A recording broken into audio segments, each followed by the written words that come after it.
वाला परिंदा। एक बार एक घने जंगल में रहता था एक अनोखा परिंदा, भरुंदा नामक। कई साल पहले एक चुड़ैल ने उसको श्राप दिया था और इसीलिए वह एक अजीब तरीके से बड़ा हुआ। उसका था एक पेट और पैरों का एक जोड़ा, परंतु उसका गला 2 हिस्सों में बंट गया, जिससे उसको थे 2 सिर। जंगल के बाकी जानवर भरुंदा की अनोखता की प्रशंसा करते थे। हर कोई उसको घूर घूर के देखता था।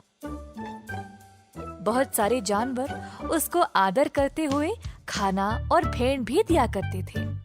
सब जानवर सोचते थे कि यह 2 सिर वाला परिंदा कोई महान जीव है। भरुंदा अपने 2 सिरों को ऊंचा करते जंगल में घूमा करता था। जैसा सबको लगता था, असल में वैसा कुछ नहीं था। पहला सिर दूसरे सिर पर काफी हावी था और उस पे राज करता था। दूसरा था थोड़ा साधारण स्वभाव का, अतः वह हमेशा चुप रहता था और पहले वाले को ही सारे निर्णय लेने देता था। इसीलिए दोनों कभी किसी चीज से राजी नहीं होते थे, क्योंकि वह एक दूसरे से बहुत अलग थे।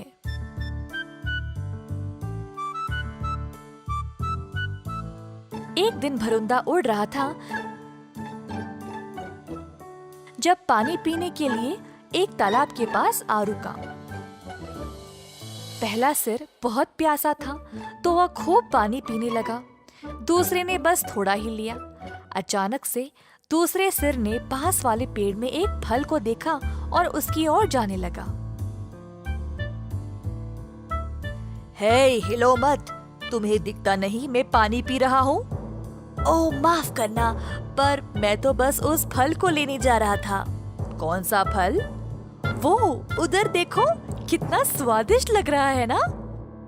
वो फल मुझे दो। अरे नहीं, मैंने पहले देखा था। बस दो मुझे और इतना परेशान मत करो। उफ, ठीक है, ले लो।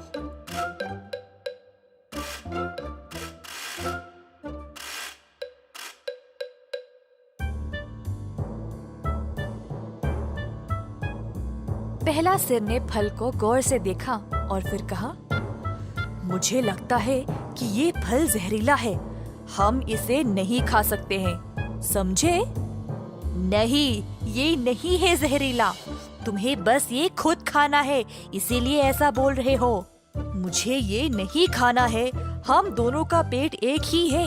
अगर ये खाएंगे तो हम मर जाएंगे। नहीं, मुझे तुम पे विश्वास नहीं है। मुझे कभी भी अपना जीवन सुखी से जीने नहीं दिया। मैं तुम्हारी बात नहीं सुनूंगा और मैं इस फल को खा के ही रहूंगा, चाहे तुम्हें पसंद हो या नहीं। मेरे बिना तुम कुछ भी नहीं हो, बेवकूफ सर। मेरी बात सुनो, नहीं तो तुम हम दोनों को मार दोगे। पर बहुत देर हो चुकी थी। कुछ करने से पहले ही दूसरे सिर ने पूरा का पूरा फल अपने मुंह में डाल लिया। कितना मजेदार है। देखा, मैंने बोला था कि कुछ नहीं होगा। तुम्हें लगता है कि दिमाग केवल तुम्हारे पास है।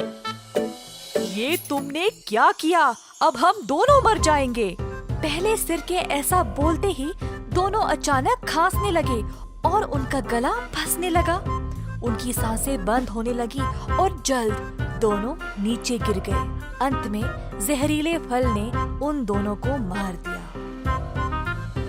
इस कहानी से हम ये सीखते हैं कि एकता में ही बल है।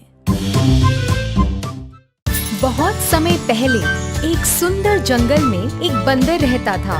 वह एक नदी के किनारे एक बेरी के पेड़ पर रहता था। पेड़ हमेशा फलों से भरा होता था, जो अमृत के समान मीठे थे। बंदर पेड़ पर लगे फल खाता था। वह एक मिलनसार बंदर था और अपने पेड़ पर रहना ही पसंद करता था। वह एक पेड़ से दूसरे पेड़ पर कूदकर खुशी खुशी अपना दिन गुजार रहा था। उसी जंगल में एक मगरमच्छ और उसकी पत्नी भी रहते थे। वे जंगल के आसपास रहने वाला एक खुशहाल जोड़ा था। एक दिन मगरमच्छ पानी से बाहर आया और उस पेड़ के नीचे आराम करने लगा जिस पर बंदर रहता है।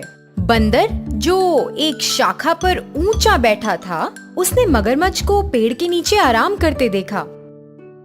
बंदर मगरमच्छ से बात करने के लिए बहुत उत्सुक हो गया, क्योंकि उसका कोई दोस्त नहीं था, इसलिए वह उससे दोस्ती करना चाहता था।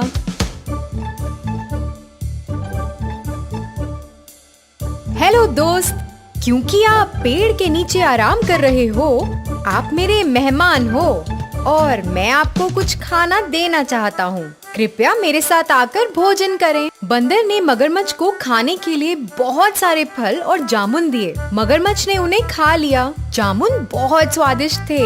मगरमच्छ ने अपनी इस खातिरदारी के लिए बंदर को धन्यवाद किया और घर चला गया। मगरमच्छ प्रतिदिन नदी के किनारे आने लगा और बंदर द्वारा दिए गए फलों का आनंद लेने लगा। जल्द ही वे बहुत अच्छे दोस्त बन गए।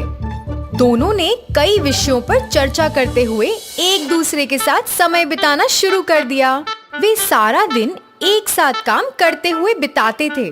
वे एक साथ तैरते, फल खाते और दिन भर सूरज की रोशनी का आनंद लेते थे। एक दिन मगरमच्छ ने बंदर को अपनी पत्नी के लिए कुछ जामुन लाने के लिए कहा। बंदर ने खुशी से मगरमच्छ को फल दिए और मगरमच्छ फल को अपनी पत्नी के पास ले गया। उसने बंदर की पूरी कहानी उसे सुनाई। फल खाने के बाद मगरमच्छ की पत्नी बहुत खुश हुई क्योंकि उसे फल बहुत पसंद थे। लेकिन जब उसे पता चला कि उसका पति उससे ज्यादा बंदर के साथ समय बिता रहा है, तो उसे जलन होने लगी। उसकी ईर्ष्या के कारण उसे एक भयानक विचार आया। यदि फल इतने रसीले हैं, तो मुझे आश्चर्य है कि बंदर का दिल कितना मीठा और रसदार होगा। क्या तुम मुझे बंदर का दिल लाकर दोगे? तुम ये क्या कह रही हो? तुम मजाक कर रही हो ना? क्या तुम बंदर को मुझसे ज्यादा प्यार करते हो? अगर तुम मुझसे प्यार करते हो, तुम उसका दिल मुझे लाकर दोगे। मगरमच्छ अपने दोस्त को मारने के लिए तैयार नहीं था, लेकिन अब उसके पास कोई चारा भी तो नहीं था। मगरमच्छ की पत्नी चतुर थी और उसने अपने पति से उसके लिए बंदर का दिल लाने की बेनती की थी। मगरमच्छ अपने दोस्त को धोखा देने के लिए बिल्कुल तैयार नहीं था, लेकिन फिर उसकी पत्नी ने बंदर के दिल को लाने तक कुछ भी नहीं खाने पर जोर दिया। उसकी पत्नी ने उसे फंसा दिया था और अब उसे अपने सबसे अच्छे दोस्त को चोट पहुंचानी थी। मगरमच्छ बहुत डर गया था। वह अपने सबसे अच्छे दोस्त से ऐसी बात कैसे पूछ सकता था? उसने एक योजना तैयार की और बंदर के पास पहुंचा। मगरमच्छ ने दुखी होकर बंदर से पूछा, मैं और मेरी पत्नी रात के खाने के लिए तुम्हें अपने घर का न्योता देते हैं। तुम्हें पहले ना बुलाने की वजह से मेरी पत्नी मुझसे बहुत नाराज है। वो तुमसे मिलना चाहती है। मैंने उसे तुम्हारे बारे में बहुत कुछ बताया है, इसलिए कृपया तुम आ जाना। मैं तुम्हारा निमंत्रण स्वीकार करता हूँ, लेकिन मैं तुम्हारे साथ कैसे जाऊँगा? मुझे तो तैरना भी नहीं आता। चिंता मत करो, आओ और मेरी पीठ पर बैठो और मैं तुम्हें घर ले जाऊंगा। बंदर खुशी से मगरमच्छ की पीठ पर बैठ गया और उन्होंने अपनी यात्रा शुरू कर दी। बंदर को मारने के इरादे से मगरमच्छ गहरे पानी में घुस गया। चारों ओर पानी देखकर बंदर घबरा गया और मगरमच्छ को धीरे धीरे आगे बढ़ने को कहा। मगरमच्छ ने सोचा कि अब वो अपना असली इरादा बंदर को बता सकता है, क्योंकि नदी के बीच से भागना उसके लिए असंभव था। मगरमच्छ ने बेचारे से बंदर को कहा, मैं अपनी पत्नी को खुश करने के लिए तुम्हें अपने घर ले जा रहा हूँ। वो तुम्हारा दिल खाना चाहती है। वो कहती है कि क्योंकि तुम दिन रात स्वादिष्ट फल खाते हो, इसलिए तुम्हारा दिल उन फलों से 10 गुना अधिक स्वादिष्ट होगा। इन शब्दों को सुनकर बंदर हैरान रह गया।